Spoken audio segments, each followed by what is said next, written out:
Good morning students.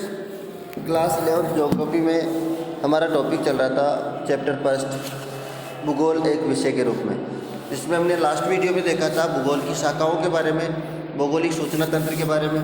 आज हमारा जो टॉपिक है वो है भौतिक भूगोल और इसका क्या महत्व है। भौतिक भूगोल उसका महत्व है। इस पुस्तक का शीर्षक और विषय सूची इसके विषय क्षेत्र को प्रतिबंधित करती है, प्रतिबिंबित यानी उसको दिखाई देती है। इस पुस्तक के शीर्षक और विषय सूची से इस विषय के बारे में काफ़ी चीज़ें पता लगती है। तो यहाँ भूगोल की इस शाखा के महत्व को बताना युक्ति संगत होगा। भौतिक भूगोल में भूमंडल, अब भौतिक भूगोल में किसका अध्ययन करते हैं? भूमंडल, भू आकृतियाँ, प्रवाह, उच्चावच, वायुमंडल, इसकी बनावट, संरचना, तत्व, मौसम, जलवायु, तापक्रम, वायुदाब, वायु, वर्षा, जलवायु के प्रकार, इन सभी का अध्ययन हम किसमें करते हैं? तो इस भौतिक भूगोल के अंतर्गत करते हैं। जलमंडल में अगर बात करें तो समुद्र, सागर, झीलें, जल परिमंडल से संबंधित तत्व सभी का अध्ययन हम इसके अंतर्गत करते हैं।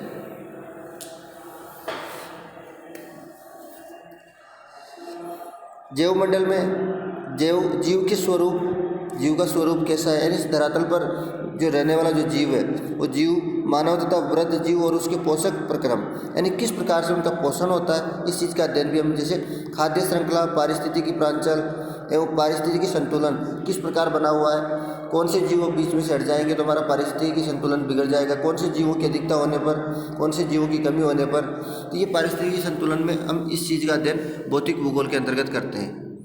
इकोलॉजिकल पैरामीटर्स के आधार पर एवं पारिस्थितिकी संतुलन का अध्ययन सम्मिलित होता है। मिट्टियाँ, अब मिट्टियों में हम क्या पढ़ते हैं कि मिट्टी जो है उसका निर्माण कैसे हुआ, उसमें कौन कौन से पोषक तत्व पाए जाते हैं, कौन सी फसलों का उसमें उत्पादन होता है, इन सभी चीज़ों का अध्ययन हम मिट्टी के माध्यम से करते हैं। निर्माण प्रक्रिया के माध्यम से निर्मित होती है, किस तरह मिट्टी का निर्माण होता है तथा वे मूल, चट्टान, जलवायु, जैविक प्रक्रिया, कालावधि पर निर्भर करती है।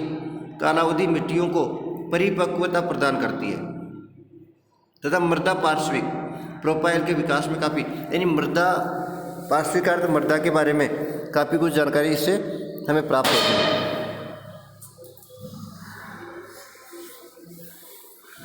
मानव के लिए प्रत्येक तत्व महत्वपूर्ण है। भू आकृतियाँ आधार प्रस्तुत करती है जिस पर मानव क्रियाएं संपन्न होती है।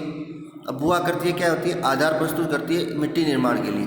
अगर सारी जगह समान धरातल होता तो मिट्टी का निर्माण कैसे होता?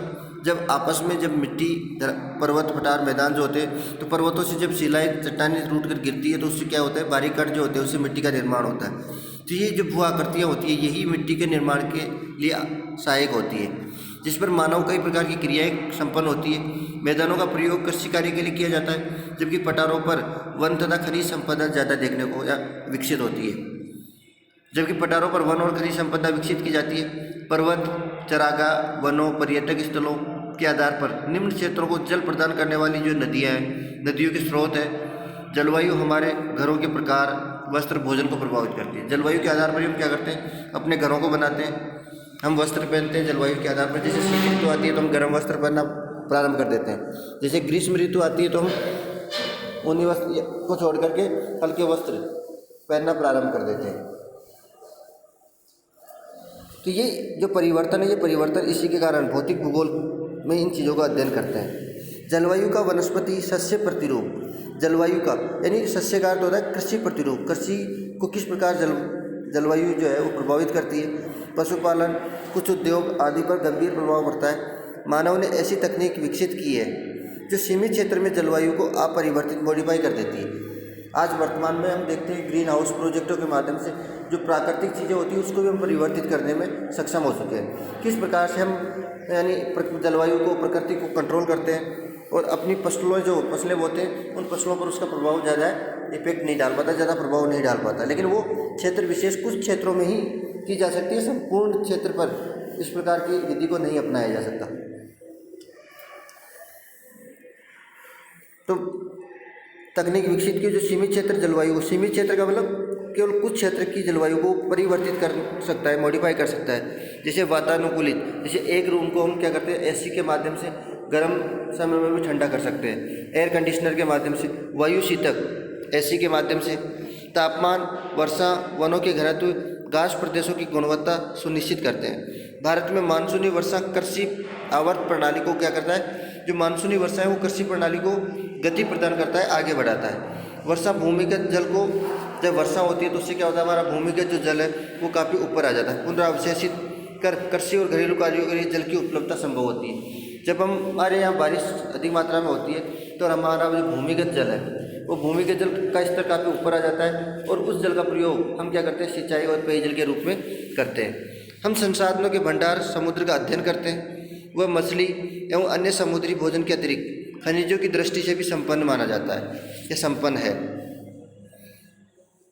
नेक्स्ट अपन देखते हैं कि भारत ने समुद्री तल से मैग्नीज पिंड नोड्यूल्स एकत्रित करने की तकनीक विकसित कर ली। समुद्रों से भी खनिज निकालने की तकनीक हमारे लोग या मानव ने इसकी भी विकसित कर ली कि समुद्रों के नीचे से भी हम खनिजों को किस प्रकार से निकालते हैं। मृदा एवं नवीनीकरण पुनर्स्थापनीय संसाधन है जो अनेक आर्थिक क्रियाओं जैसे कृषि को प्रभावित करती है। मिट्टी की उपजाऊ क्षमता को बढ़ाने में प्रकृति से निर्धारित और संस्कृति से प्रेरित होती है। अब इसमें के नीचे ऑप्शन दिया हुआ है बॉक्स में कि भूगोल क्या है। भूगोल, ये रिचर्ड हॉडसन के अनुसार भूगोल का उद्देश्य धरातल की प्रादेशिक क्षेत्रीय भिन्नता का वर्णन और व्याख्या करना ही भूगोल है। दूसरा, अल्फ्रेड हेटनर ने कहा है कि भूगोल धरातल के विभिन्न भागों में कारणात्मक रूप से संबंधित तथ्यों में भिन्नता का अध्ययन करता है। ये दो परिभाषाएं दी हुई है भूगोल की। तो इसमें हम बात कर रहे थे कि उर्वरकता से निर्धारित और संस्कृति से प्रेरित होती है। मृदा पौधे, पशुओं, सूक्ष्म जीवाणु के धारक जीवमंडल के आधार प्रदान करती है। भौतिक भूगोल प्राकृतिक संसाधनों के मूल्यांकन एवं प्रबंधन से संबंधित विषय के रूप में विकसित हो रहा है।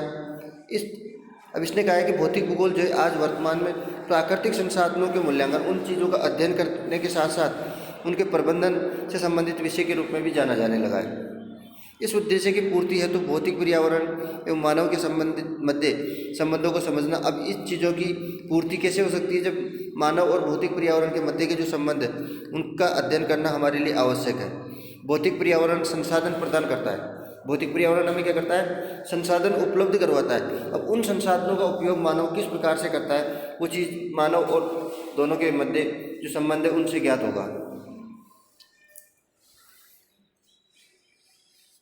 तो इसी के कारण आर्थिक और सांस्कृतिक विकास सुनिश्चित करता है। तकनीकी की सहायता से संसाधनों के बढ़ते उपयोग ने विश्व में पारिस्थितिकी असंतुलन उत्पन्न कर दिया। अब आज हम जो है प्रकृति से प्राप्त संसाधनों का अत्यधिक मात्रा में उपयोग करने के कारण आज हमारा पारिस्थितिकी संतुलन लगातार बिगड़ता जा रहा है। अतएव हमें किसकी आवश्यकता है, सतत विकास के लिए भौतिक वातावरण का ज्ञान नितांत आवश्यक। सतत विकास यानी प्रकृति के साथ सामंजस्य बना करके हमारा विकास करना, इसके लिए का ज्ञान हमें आवश्यक है, जो भौतिक भूगोल के महत्व को रेखांकित करता है। इसी यही कि किस प्रकार से मानव और भौतिक भूगोल के मध्य संबंध है, किस प्रकार मानव और प्रकृति के मध्य सामंजस्य बिठा करके हम अपना विकास कर सकते हैं। इन चीज़ों का अध्ययन हमारे लिए काफ़ी महत्वपूर्ण है। अब आगे नीचे इसमें जो प्रश्न उत्तर दिए हुए वो आपको करने हैं, सारे सभी प्रश्न उत्तर इस चैप्टर के करने। फर्स्ट भूगोल से हमारा सिलेबस हटाया है, जो आपको मैं इसके ऊपर अपलोड कर चुका हूँ, डाल चुका हूँ, तो उसको देख लेना। इस बुक में से, भौतिक भूगोल की बुक में से ज़्यादा टॉपिक, सारी बुक वैसे की वैसी है, केवल पर्यावरणीय जो भूगोल है उसमें से हमारे कुछ टॉपिक हटाए हैं। धन्यवाद। तो इसको ध्यान से पढ़ना। नेक्स्ट वीडियो में हम नया टॉपिक स्टार्ट करेंगे, अगला चैप्टर 2।